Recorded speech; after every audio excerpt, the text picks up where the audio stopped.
بسم اللہ الرحمن الرحیم۔ السلام علیکم۔ امید ہے کہ آپ سب خیریت سے ہوں گے۔ رسول کامل صلی اللہ علیہ وآلہ وسلم مجموعہ تقاریر ڈاکٹر اسرار احمد سے آج ہم پڑھتے ہیں اس کا 10واں حصہ،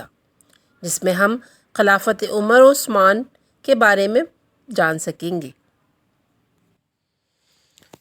انقلاب نبوی کی توسیع، خلافت فاروقی و عثمانی رضی اللہ تعالیٰ عنہم۔ اعوذ باللہ من الشیطان الرجیم، بسم اللہ الرحمن الرحیم۔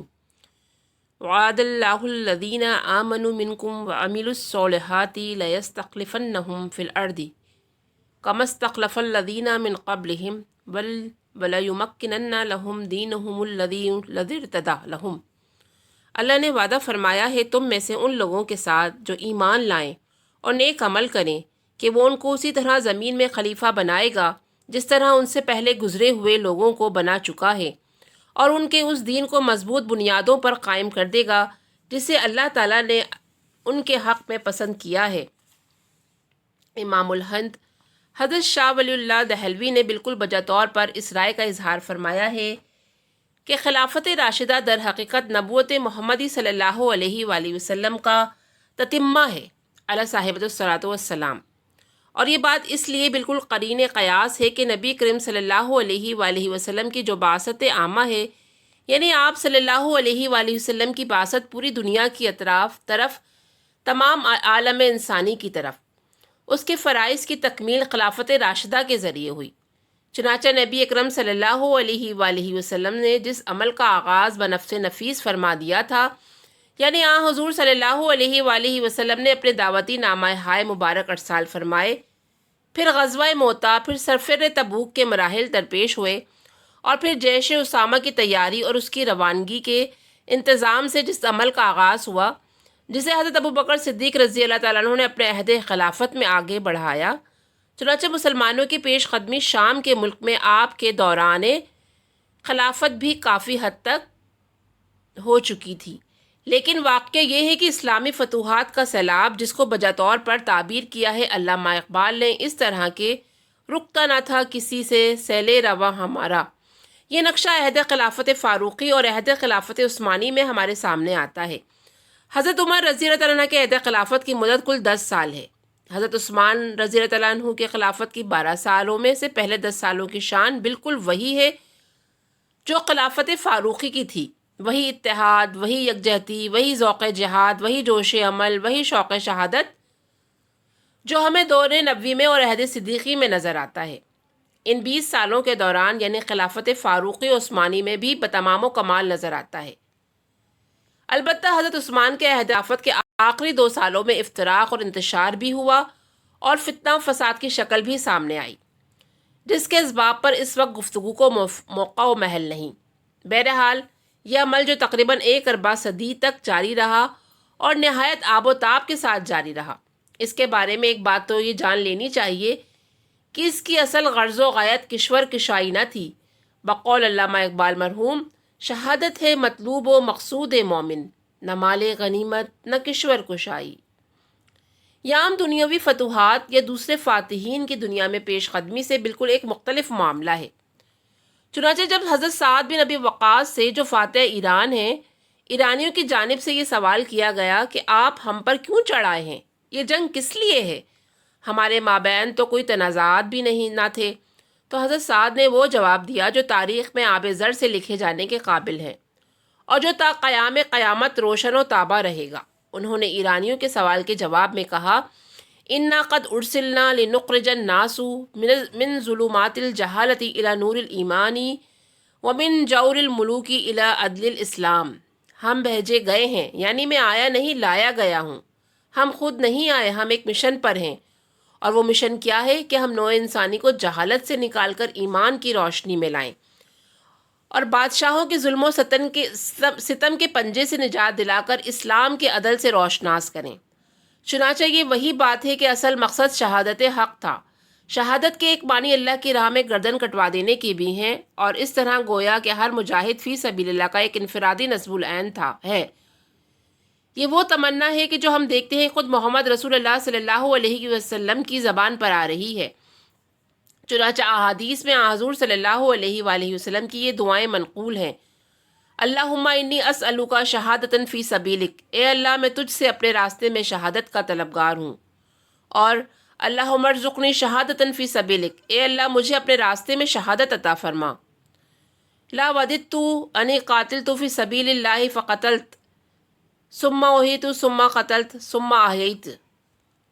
اس ذات کی قسم جس کے قبضہ قدرت میں محمد صلی اللہ علیہ وآلہ وسلم کی جان ہے کہ میری آرزو ہے کہ میں اللہ کی راہ میں جہاد کروں اور قتل کر دیا جاؤں اور پھر زندہ کیا جاؤں، پھر اللہ کی راہ میں قتل ہونے کی سعادت سے شاد کام ہوں اور پھر زندہ کیا جاؤں. یہ بات دوسری ہے کہ اپنے رسولوں کے بارے میں اللہ کی سنت یہ ہے کہ اس کا یہ اٹل قانون ہے کہ وہ مغلوب نہیں ہو سکتے. اللہ لاغلبن انا و رسولی، لازماً میں اور میرے رسول غالب رہیں گے. اور جو مغلوب نہیں ہو سکتا، ظاہر ہے کہ وہ مقتول کیسے ہو سکتا ہے، چونکہ قتل مغلوبیت کی علامت ہے. لہٰذا یہ خواہش حضور صلی اللہ علیہ وآلہ وسلم کی پوری نہیں ہوئی. لیکن لفظ شہید کے ایک دوسرے معنی بھی ہیں جس کی روح سے ہر رسول شہید ہے، اور اس شہید کے معنی ہیں گواہ. اسی بات کو سورہ نساء کی آیت 41 میں واضح کیا گیا کہ عدالت اخروی میں تمام رسول شہید یعنی گواہ بنا کر پیش کیے جائیں گے.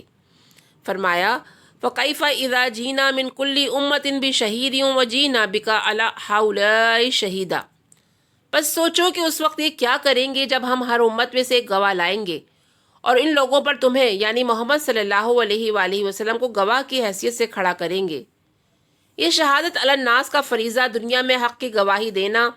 اپنے قول سے اور اپنے عمل سے، اور وہ یہی فریضہ ہے جو حضرت محمد رسول اللہ صلی اللہ علیہ وآلہ وسلم امت کے حوالے فرما کر اس دنیا سے تشریف لے گئے تھے. چنانچہ یہ بات سورۃ البقرہ میں بائیں الفاظ وارد ہوئی وَكَذَلِكَ جَعَلْنَاكُمْ أُمَّةً وَسْطًا لِتَكُونُوا شُهَدَاءَ عَلَى النَّاسِ وَيَكُونَ الرَّسُولُ عَلَيْكُمْ شَهِيدًا. اے مسلمانوں، ہم نے اس طرح تمہیں ایک بہترین امت بنایا تاکہ تم گواہی دو پورے نوع انسانی پر اور اللہ کے رسول گواہ ہو جائیں تم پر. یہ بات سورۃ الحج میں بھی آتی ہے. وہاں مسلمانوں کو للکارا جا رہا ہے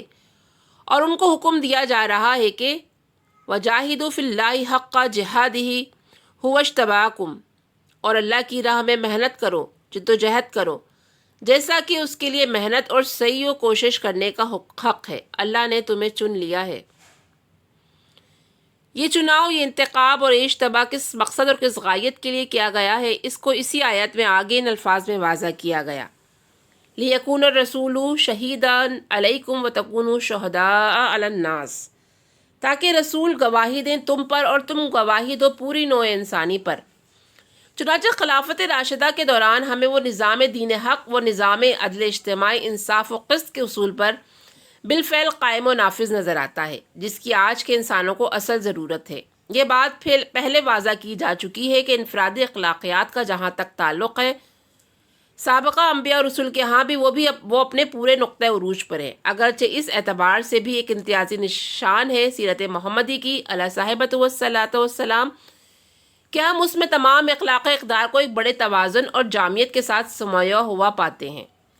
لیکن نبی اکرم صلی اللہ علیہ وآلہ وسلم کا اصل احسان، آپ کی اصل کنٹینیوشن وہ نظام اجتماعی ہے جس میں عدل ہے، قسط ہے، انصاف ہے، ظلم سے پاک معاشرہ، اور وہ نظام جو حضور صلی اللہ علیہ وآلہ وسلم نے دیا. ہم دیکھتے ہیں کہ اس پوری ایکسفولیشن میں اس کی برکات کا بتمام و کمال ظہور للی ان بلوم نظر آتا ہے دوران خلافت راشدہ میں، اس لیے کہ حضور صلی اللہ علیہ وآلہ وسلم کے عہد میں بھی تو ابھی انقلاب کا عمل جاری تھا، ابھی انقلاب تکمیل کو پہنچا ہی نہ تھا. حضور صلی اللہ علیہ وآلہ وسلم نے مراجعت فرمائی اللہم برفیق الاعلیٰ. اس نظام کی برکات ظاہر ہوئیں بالخصوص دور فاروقی اور دور عثمانی میں. چنانچہ ہم دیکھتے ہیں کہ ایک طرف حریت ہے تو اس کا عالم یہ ہے کہ ایک خاتون بھی حضرت فاروق جیسی فرما رواؤں کو ٹوک سکتی ہے. وہ ایک خاتون کی تنقید پر حضرت عمر اپنا ایک آرڈیننس واپس لے لیتے ہیں، جاری شدہ حکم منسوخ فرما دیتے ہیں. اس طرح ایک گدڑی پوش، ایک درویش بے نوا سلمان فارسی برسر عام ٹوک دیتا ہے عمر کو اور دوران خطبہ کہتا ہے لا سمع ولا نہ سنیں گے اور نہ اطاعت کریں گے. اور جب حضرت عمر دریافت کرتے ہیں کہ معاملہ کیا ہے تو معلوم ہوتا ہے کہ خالص ایک نجی تنقید ہے، یہ کرتا جو آپ رضی اللہ تعالیٰ عنہ نے پہنا ہوا ہے یہ ان چادروں سے بنا ہے جو مال غنیمت میں آئی تھی، اور ہر مسلمان کو جتنا حصہ ملا تھا اس سے کرتا نہیں بنتا، اور آپ تو ہم میں ہیں طویل القامت انسان، تو یہ کرتا کیسے بن گیا؟ وقت کے عظیم ترین فرما روا پر عین مجمع عام میں یہ بالکل ذاتی تنقید ہو رہی ہے۔ آزادی کا اور حریت کا یہ عالم ہے، اظہار رائے کی یہ کیفیت ہے، اور حضرت عمر وضاحت فرماتے ہیں، اپنے بیٹے کو حکم دیتے ہیں کہ عبداللہ لوگوں کو اصل صورتحال بتلاؤ، اور جب وہ صراحت فرما دیتے ہیں کہ میں نے اپنے حصے کا کپڑا بھی ابا جان کو دے دیا تھا تاکہ ان کی قمیص مکمل ہو جائے، تو اب وہی درویش بے نوا علی اعلان کہتا ہے، الآن نسمع و نطیع، ہاں اب ہم سنیں گے اور اطاعت کریں گے۔ مساوات اگر کوئی قدر ہے اور یقیناً ایک اعلیٰ قدر ہے، اس کا بھی ہمیں یہ منظر نظر آتا ہے کہ وقت کی عظیم ترین مملکت کا فرما روا عمر فاروق، جس کے نام سے لرزہ طاری ہے قیصر و کسریٰ کے ایوانوں میں، وہ بیت المقدس کا سفر کر رہا ہے، اور کس شان سے! یہ ذاتی سفر نہیں ہے، سرکاری فرائض کی ادائیگی کے لیے جا رہے ہیں، لیکن ایک اونٹ اور ایک خادم کے ساتھ، اور حال یہ ہے کہ ایک منزل خلیفۃ المسلمین کے اوپر بیٹھے ہوئے ہیں اور غلام یا خادم آگے چل رہا ہے نکیل تھامے ہوئے، اور اگلی منزل میں معاملہ بالکل برعکس ہے، خادم اونٹ کی سواری کر رہا ہے اور خلیفۃ المسلمین آگے آگے پیدل چل رہے ہیں نکیل تھامے ہوئے۔ اسی طرح سے عدل اگر حقیقتاً کسی شے کا نام ہے تو یہ بتمام و کمال نظر آئے گی اس عہد خلافت راشدہ میں کہ مصر کے گورنر حضرت عمرو بن العاص کا بیٹا مصر میں قبطی کو ناحق مارتا ہے، اور وہ قبطی فریاد لے کر آتا ہے حج کے موقع پر، تو حضرت عمر اس قبطی سے گورنر کے بیٹے پر قصاص میں کوڑے لگواتے ہیں اور فرماتے ہیں کہ ذرا ایک دو ضربیں اس کے والد کو بھی لگاؤ، اس لیے کہ در حقیقت اس نے اپنے باپ کی گورنری کے زوم میں تم پر ظلم کیا تھا۔ اور وہ شخص پکار اٹھتا ہے کہ نہیں، مجھے میرا بدلہ مل گیا ہے۔ حضرت علی اپنے خلافت کے زمانے میں قاضی کی عدالت میں پیش ہوتے ہیں، اور ان کا دعویٰ صرف اس لیے خارج ہو جاتا ہے کہ ان کے پاس گواہیاں صرف دو تھیں، ایک بیٹے حضرت حسن کی اور ایک غلام کی، اور عدالت فیصلہ کرتی ہے